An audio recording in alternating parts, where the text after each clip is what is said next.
TC Simmons, a guy that I met with playing with the Orange County Riptide down here in Irvine about 2 or 3 years ago, and we became boys. He's an outfielder, played for UConn for the last what is it, 4 years? Yeah, 4 years. 4 years, and he's been tearing it up. He had a great college career, and in 2022, you played in 66 games, which is super impressive. You hit 283. Then in 2023 and 2024, your role kind of shifted with the team. How did you mentally handle going from that everyday guy to, a guy that was kind of more of a role player in different situations? And how would you explain this to a kid, that is, say, 15, 16, 17, going into college? And how would they be able to handle this situation moving forward? Yeah, well, first things first, thanks for having me. Glad to be here. Yes, sir. I would say, when you go from an everyday guy and you put a lot of wear and tear on your body and you're getting after it every single day.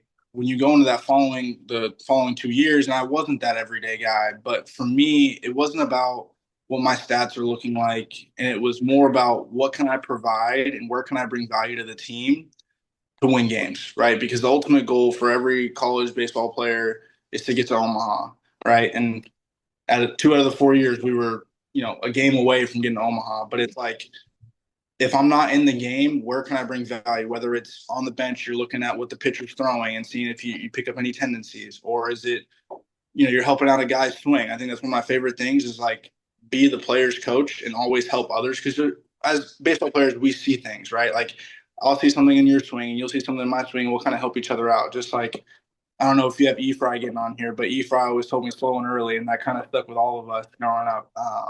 But I think it's finding ways where it's not just about playing in the game because it is your own individual sport, but it's also so much bigger than that. And there's a bigger goal, and it's bigger than yourself. And you're always playing for the name on the front, always not the name on the back.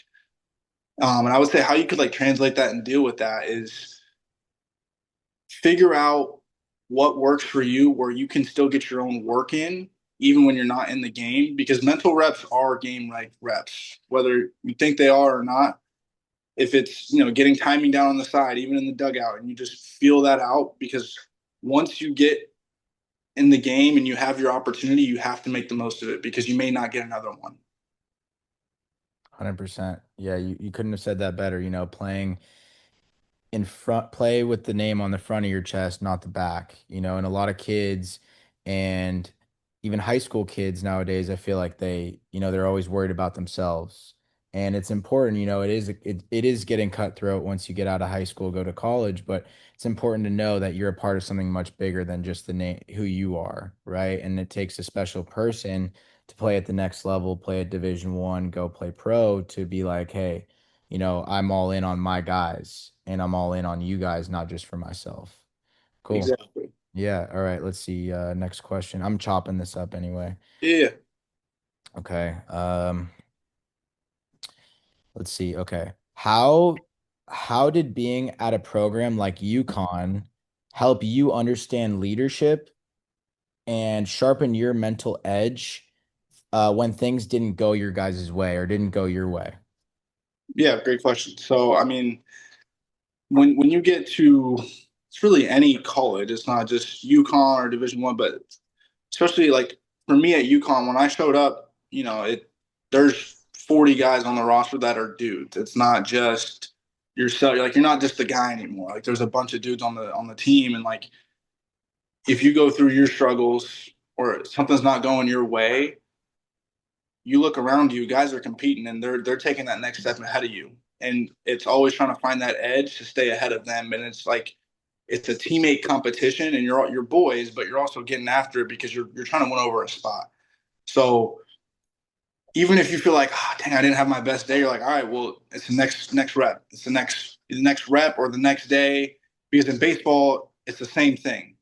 You have one bad at bat, that's not going to make the rest of your game because you could have a play in the field the next inning, and Mhm. that can make or break the game.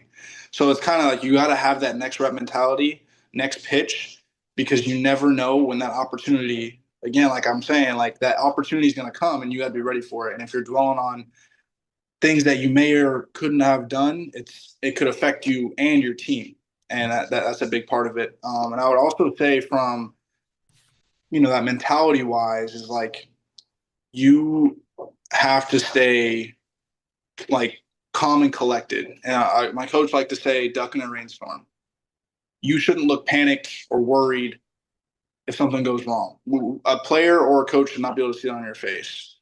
But know that when a duck in a rainstorm, it's heads above water, it's calm and collected, but underwater, his feet are moving like this. So you want to make sure that you have, your wheels are always turning, and you're always thinking about what can I do better next time, so you get that done. If a high school baseball player wants to become college ready, how should they train? How should they prepare? And how should they start thinking about taking that next step? First things first, take care of your body. I think getting strong, get in the weight room. Those are I wouldn't say factors, but coaches really look into like, all right, is he going to be able to take that next step? Because it is a big step going from high school to college, especially at the elite Division 1 level. It's if you're not that I harp on exit velos, but like if you're super low in exit velos, you better do something else really great, and that only is going to come from the weight room and getting after it. Because when you step on that Division 1 level or any level in college, these guys are dudes. They're strong, they're big, they're fast. All of them are. You're not going to outlier anybody. So you can make sure that you're taking care of your body in the weight room, but also the food that you're putting in your body. I think the training with baseball is going to come, but if you take care of those things, the results in baseball are going to take over.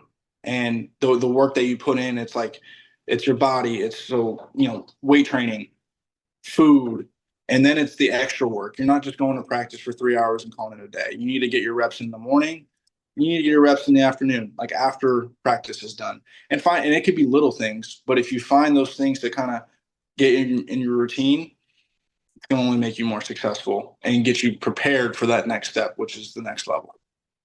Yeah, to go off your point really quick, there's a lot of guys, including myself, including yourself, we're both not the biggest guys on the field, that's for sure. You have your 6'4" dogs that are just physically gifted, so we had to put in that extra work to go the extra mile to try and be like, hey, like I'm gonna show up early, I'm gonna stay late, be that grinder, be that hard worker that is religiously putting in that effort, staying disciplined so that way, when your name does get called, you're good to go. There's no worrying about it.